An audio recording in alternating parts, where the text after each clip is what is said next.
अपन करते हैं अर्थ के आधार पर क्रिया। किसके आधार पर? अर्थ के आधार पर। अर्थ के आधार पर क्रिया को अपन ने 5 भागों में बांटा है। अर्थ के आधार पर अपन क्रिया को कितने भागों में बांटा है? 5 भागों में बांटा है, जिसके अंतर्गत एक तो है अपने पास पूर्वकालिक क्रिया, एक है आज्ञार्थक या प्रेरणार्थक क्रिया, एक है नाम धातु क्रिया, एक है संयुक्त क्रिया और एक है अपने पास कृदंत क्रिया। कौन सी क्रिया है?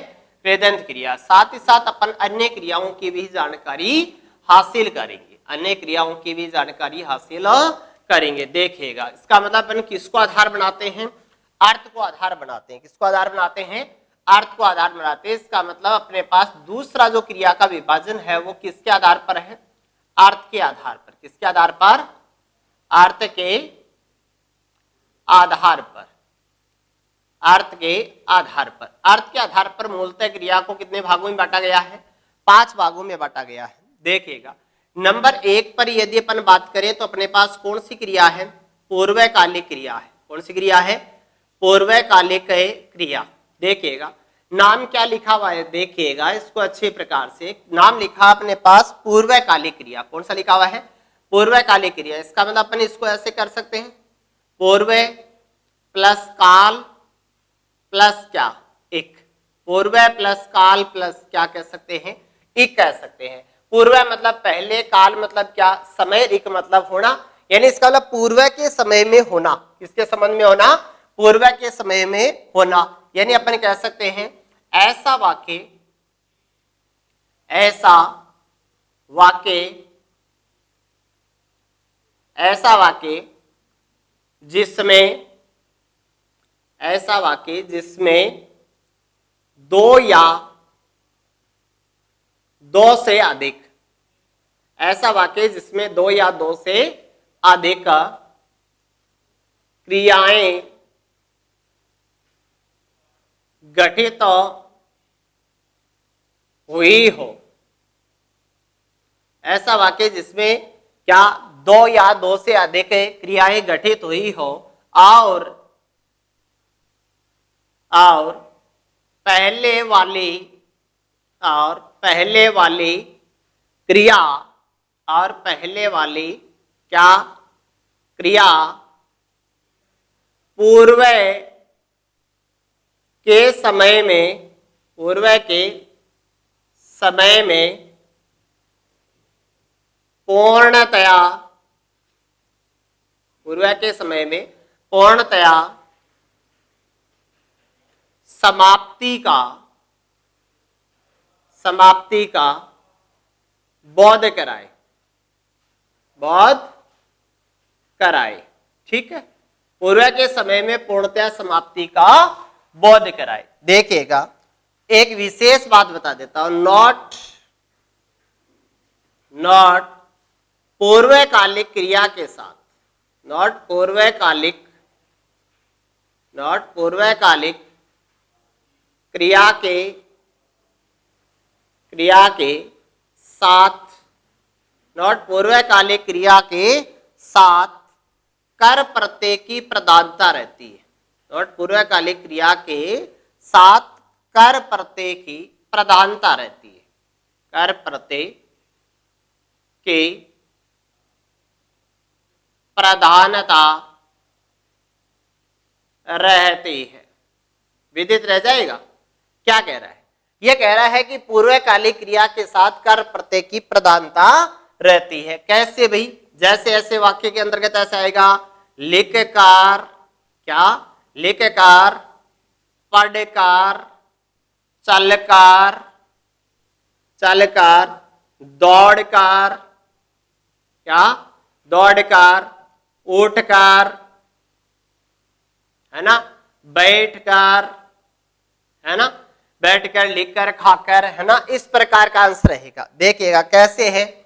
जैसे यदि अपन बात करें, वह पढ़कर चला गया। इस वाक्य के अंदर 3 क्रिया है मित्रों, पढ़ना, चलना और जाना। पढ़ना, चलना और जाना। तो देखिएगा, वह पढ़कर चला गया। इसका मतलब पढ़कर, पढ़ने वाला काम पूर्व के समय में पूर्णतया किसका बोध करा रहा है? समाप्ति का बोध करा रहा है। किसका बोध करा रहा है? समाप्ति का बोध करा रहा है। इसका मतलब पढ़कर कौन सी क्रिया है? पूर्वकालिक क्रिया है। कौन सी क्रिया है? पूर्वकालिक क्या है मित्रों? क्रिया है। इसका मतलब पढ़कर, खाकर, लिखकर, उठकर, बैठकर, चलकर, घूमकर, ये कैसी क्रिया बन गई? पूर्वकालिक क्रिया बन गई। तो नंबर 1 अर्थ के आधार पर अपने पास क्रिया हो गई कौन सी? पूर्वकालिक क्रिया। पूर्वकालिक क्रिया सकर्मक व अकर्मक दोनों प्रकार की हो सकती है। सकर्मक भी हो सकती है और अकर्मक भी हो सकती है। ठीक है, अब देखिएगा नंबर 2 पर यदि अपन बात करें तो नंबर 2 पर है अपने पास आज्ञार्थक या प्रेरणार्थक क्रिया। कौन सी क्रिया है? आज्ञार्थक या फिर कौन सी क्रिया? प्रेरणार्थक क्रिया। कौन सी क्रिया है? आज्ञार्थक या फिर प्रेरणार्थक क्रिया।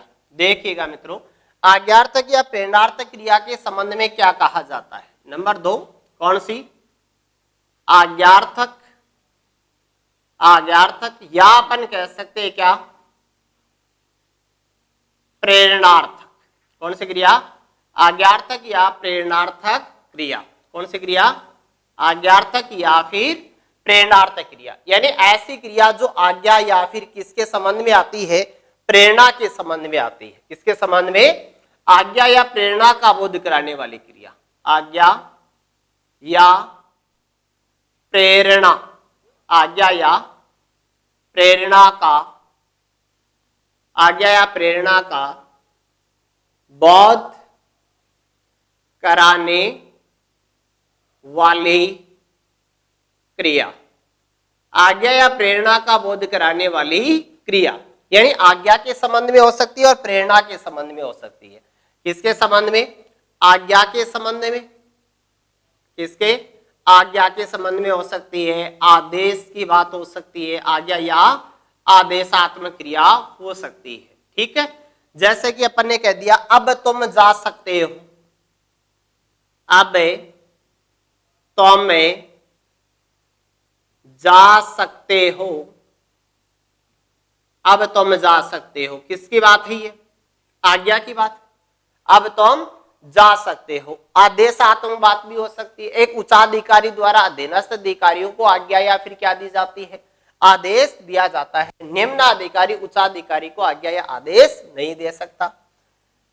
प्रेरणा वाली दिक्कत आए तो देखो मित्रों, यहां पर तो देख लेना ऑर्डर वाला वाक्य होता है। प्रेरणार्थक कौन सी? प्रेरणा के संबंध में। प्रेरणा के संबंध में अनेक क्रियाओं का अंत होता है वाया,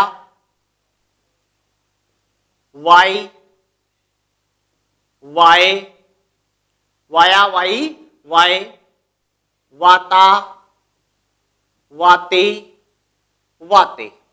इतना याद रख लेना। प्रेरणार्थक क्रियाओं का अंत होता है वाया, वाई, वाय, वाता, वाती, वाते से। देखिएगा कैसे? जैसे अपन कहें अध्यापक ने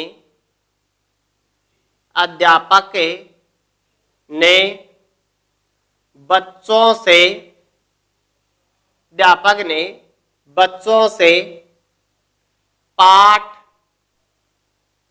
यहां पर पढ़वाया। अध्यापक ने बच्चों से पाठ पढ़वाया। क्या मित्रों? वाया। यानी ये विदित रहे इन क्रियाओं का कर्ता स्वयं क्रिया को संपन्न न कर किसी दूसरे को आज्ञा या प्रेरणा देकर क्रिया को क्या करवाता है? संपन्न करवाता है। बेसिकली बात है आज्ञार्थक या प्रेरणार्थक क्रिया। आदेशात्मक वाक्य हो सकता है, आज्ञार्थक हो सकता है या फिर प्रेरणार्थक हो सकता है। तो प्रेरणार्थक वाले में ध्यान में रखना क्या कि इन वाक्यों की क्रियाओं का अंत होता है वो किससे होता है? वाया, वाई, वाय, वाता, वाती इत्यादि शब्दों से होता है। ठीक है, यह हो गई अपनी कौन सी? आज्ञार्थक या फिर प्रेरणार्थक क्रिया। और नंबर 3 पर यदि अपन बात करें तो अपने पास है संयुक्त क्रिया। कौन सी क्रिया है? नंबर 3 पर यदि अपन बात करें तो अपने पास क्रिया आती है मित्रों, कौन सी क्रिया? संयुक्त क्रिया। संयुक्त नाम क्या लिखा हुआ है? नाम क्या लिखा हुआ है? संयुक्त लिखा हुआ है। संयुक्त क्रिया यानी वाक्य के अंतर्गत 2 या 2 से अधिक क्रियाएं क्या होती है? गठित होती है। क्या होती है? वाक्य में 2 या 2 से अधिक क्रियाएं गठित हो, यानी अपन कह सकते हैं वाक्य में दो या वाक्य में दो या दो से अधिक क्रियाएं, अधिक क्रियाएं, वाक्य में दो या दो से अधिक क्रियाएं हो तो उन्हें क्या कहा जाता है? संयुक्त क्रिया कहा जाता है। क्रिया का प्रकरण वैसे बेसिक प्रकरण है मित्रों, कोई ज्यादा कठिन नहीं है। वाक्य में दो या दो से अधिक क्रियाएं हो तो उसे क्या कहा जाएगा? संयुक्त क्रिया कहा जाएगा। जैसे अपन ने कहा कि वह ऊठ बैठा, वह उठ बैठा, देख दो क्रिया इसमें, उठना और बैठना। यानी अपन ने कहा है कि वाक्य में दो या दो से अधिक क्रियाएं हो तो उसे क्या कहा जाता है? संयुक्त क्रिया कहा जाता है। देखो वह उठकर बैठ गया, वह उठकर बैठ गया, तो इसका उठकर कौन सी होगी? पूर्वकालिक क्रिया होगी। यदि पूर्वकालिक क्रिया यदि विकल्प में नहीं दिया है, जैसे वह उठकर बैठ गया ऐसा वाक्य आ जाता है और पूर्वकालिक नहीं होता है, तो उस स्थिति के अंतर्गत कौन सी क्रिया मानी जाती है? संयुक्त क्रिया मानी जाती है। तो बेसिकली याद रख लेना कि वाक्य में दो या दो से अधिक क्रियाएं घटित हुई हो तो उसे क्या कहा जाएगा? संयुक्त क्रिया कहा जाएगा। लेकिन मित्रों वाक्य के अंतर्गत दो या दो से अधिक क्रियाएं हो तो वो क्या होनी चाहिए? एमयू होनी चाहिए, अर्थात क्या होनी चाहिए? मुख्य क्रियाएं। कौन सी होनी चाहिए? मुख्य क्रियाएं। यानी वाक्य में दो या दो से अधिक मुख्य क्रियाएं होनी आवश्यक है। ऐसा नहीं चलेगा वह लिख रहा है, तो रहा है तो क्या है? सहायक क्रिया है। कौन सी क्रिया है? सहायक क्रिया। ये सबसे महत्वपूर्ण क्रिया मानी जाती है। नंबर 4 वो है नाम धातु क्रिया। कौन सी है? नाम धातु क्रिया। कौन सी क्रिया है? नाम धातु क्रिया। वैसे नाम धातु नाम की कोई क्रिया नहीं होती है मित्रों। क्यों नहीं होती है? क्योंकि इस क्रिया का निर्माण किससे नहीं होता? धातु से नहीं होता। यानी अपन कह सकते हैं ऐसी क्रिया, बहुत इंपॉर्टेंट है मित्रों, ऐसी क्रिया जिसका निर्माण, ऐसी क्रिया जिसका निर्माण संज्ञा, सर्वनाम, ऐसी क्रिया जिसका निर्माण संज्ञा, सर्वनाम वह विशेषण शब्दों से होता है, वह विशेषण शब्दों से होता है, वह विशेषण शब्दों से होता है। ऐसी क्रिया जिसका निर्माण किससे होता है? संज्ञा, सर्वनाम वह विशेषण शब्दों से होता है। संज्ञा से, सर्वनाम से और किससे होता है? विशेषण शब्दों से होता है। कैसे भाई? जैसे एक पार्ट कह रहा है ये क्या? संज्ञा प्लस प्रत्यय, संज्ञा प्लस प्रत्यय बराबर क्या? क्रिया। संज्ञा प्लस प्रत्यय बराबर क्या? क्रिया। इसका मतलब संज्ञा में प्रत्यय जोड़कर किसका निर्माण करना? क्रिया का निर्माण करना। संज्ञा देखिए, जैसे कि अपन ने संज्ञा शब्द लिख दिया क्या? लज्जा। क्या लिख दिया? लज्जा। भाववाचक संज्ञा मित्रों। लज्जा प्लस इत बराबर शब्द बना दिया अपन ने क्या? लज्जित। क्या बना दिया? लज्जा प्लस इत बराबर शब्द बन गया लज्जित। अब देखिएगा, जैसे वाक्य लिख दिया सीता, सीता मैया की बात कर रहा हूं, सीता राम से लज्जित हो गई। सीता राम से लज्जित हो गई। लज्जित होना क्या है? क्रिया है जिसका निर्माण किससे हुआ है? संज्ञा से हुआ है। किससे हुआ है? संज्ञा से हुआ है। नंबर 2 पर यदि अपन बात करें तो क्या? सर्वनाम प्लस प्रत्यय बराबर क्या? क्रिया। सर्वनाम प्लस प्रत्यय बराबर क्या? क्रिया। इसका मतलब सर्वनाम में प्रत्यय जोड़ना है, प्रत्यय जोड़कर क्या बनानी है? क्रिया बनानी है। जैसे कि अपने लिख दिया अपना, सर्वनाम है नहीं है, अपना में ना जोड़ो, क्या? अपनाना। क्या करना? अपनाना। अपनाना क्रिया नहीं होती क्या? उसने उसको अपना लिया। यानी अपन कहें कि जैसे कृष्ण ने राधा को अपना लिया। कृष्ण ने राधा को अपना लिया। अब मित्रों कृष्ण ने राधा को अपना लिया, अपना लेना क्या है? इसके अंतर्गत क्रिया है, जो कि किससे बनी क्रिया है? सर्वनाम से बनी क्रिया है। और एक विशेषण से बनाते हैं अपन। किससे बनाते हैं? विशेषण से। यदि नंबर 3 बात करें तो अपन क्या कह सकते हैं? अन कह सकते हैं विशेषण प्लस प्रत्यय, विशेषण प्लस प्रत्यय बराबर क्या, क्रिया, यानी विशेषण प्लस प्रत्यय बराबर क्या बन जाएगी, क्रिया बन जाएगी। जैसे विशेषण ले लिया अपन ने क्या, गरम, गरम लिया है, गरम नहीं लिया है, गरम, अर्ध तत्सम रूप है गरम प्लस आना बराबर गरमाना, न कि ग्रमाना। ऐसा मत कर देना, ऐसा नहीं है मित्रों, क्या ग्रमाना, ऐसा मत कर देना, ग्रमाना, ये तो ग्रमाना हो जाएगा, ग्रमाना नहीं होता, क्या होता है, गरमाना होता है। इसका मतलब जैसे अपन लिख दिया वह क्या गरमा गया, वह गरमा गया, इसका मतलब क्रोधित हो गया। और गरमाना ये क्रिया किससे बनी हुई है, विशेषण से बनी हुई है। किससे बनी हुई है, जो ये अपने पास क्रिया है विशेषण से बनी हुई है। देखिएगा यहां से एक प्रश्न सीधा पूछा जा सकता है अपने से, चलो ऐसे तो नहीं पूछता है कि ये संज्ञा से बनी हुई है, सर्वनाम से बनी हुई है, विशेषण से बनी हुई है, लेकिन ये प्रश्न जरूर पूछ लेता है कि नाम धातु क्रिया का निर्माण किससे नहीं होता। प्रश्न हो सकता है अपने पास क्या, नाम धातु, धातु लिखा है इसमें, धातु से नहीं होता, नाम धातु क्रिया का निर्माण, नाम धातु क्रिया का निर्माण, नाम धातु क्रिया का निर्माण किससे नहीं होता, किससे नहीं होता, नाम धातु क्रिया का निर्माण किससे नहीं होता। ऑप्शन दे सकता है ये किससे, संज्ञा, दूसरे ऑप्शन लिख दिया इसने क्या, सर्वनाम, क्या दे दिया, सर्वनाम।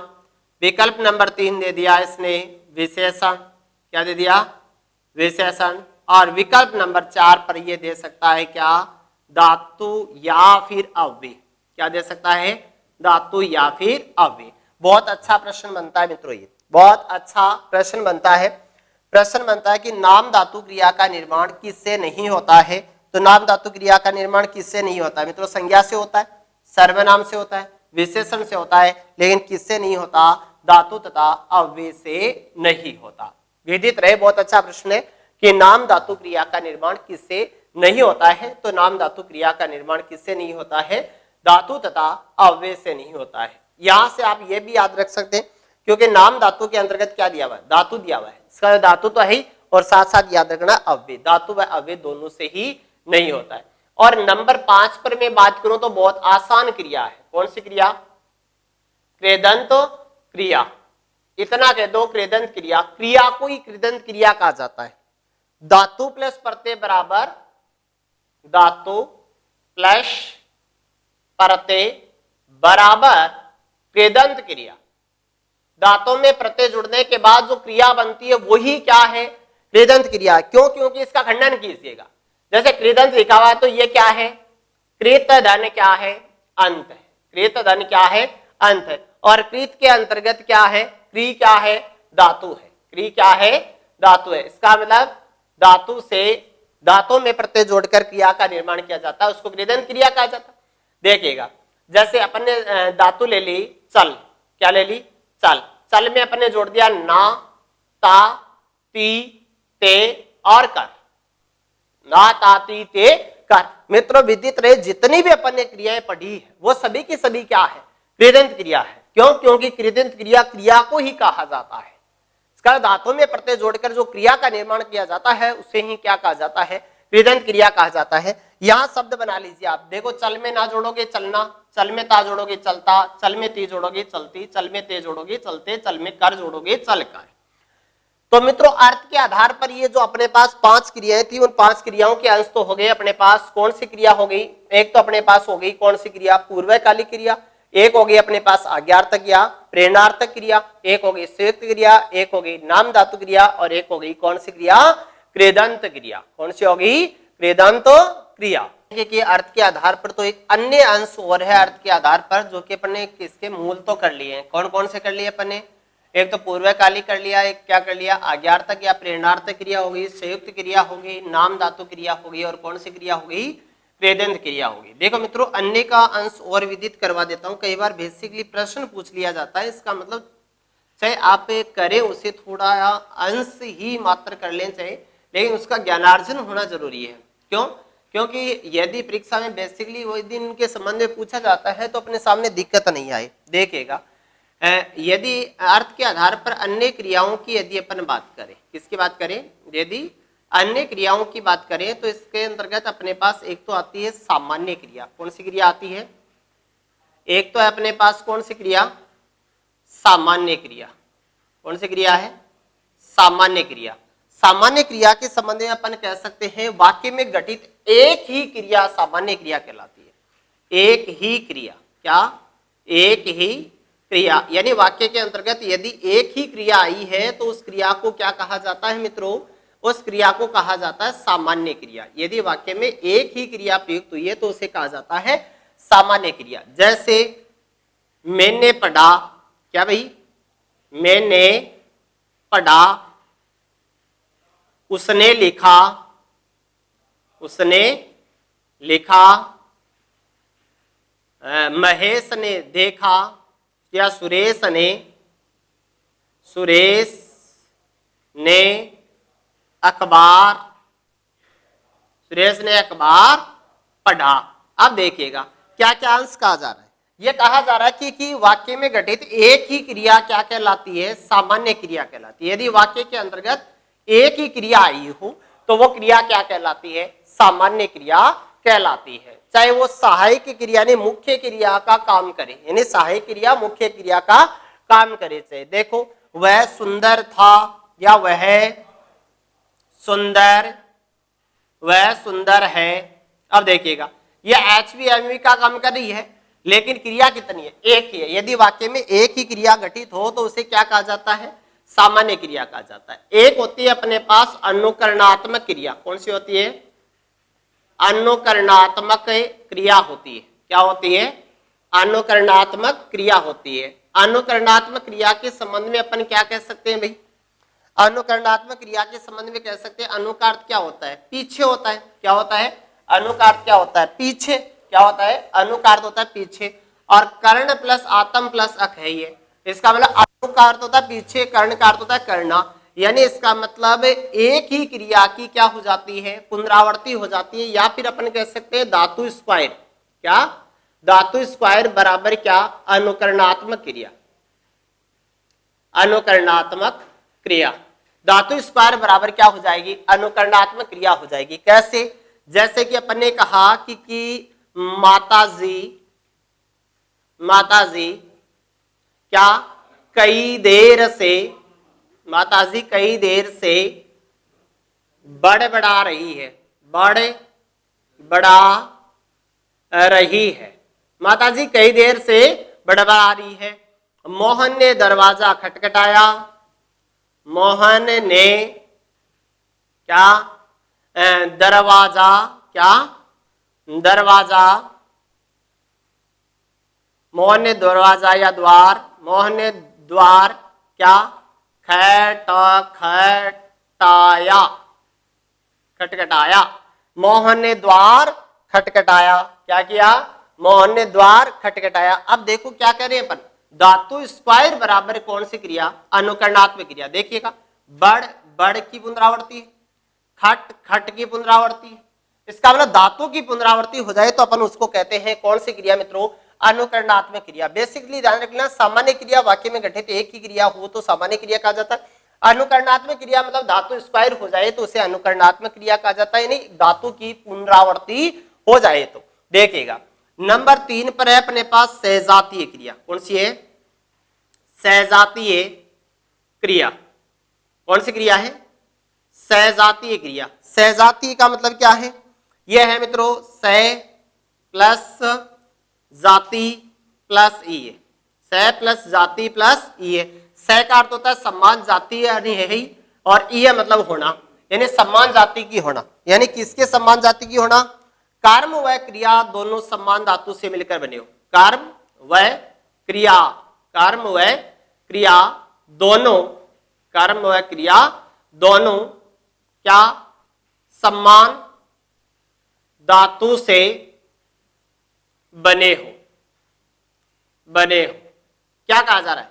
कहा जा रहा है कि कर्म व क्रिया दोनों समान धातु से बने हो तो उसे सहजातीय क्रिया कहा जाता है। जैसे अपने कहा कि भारत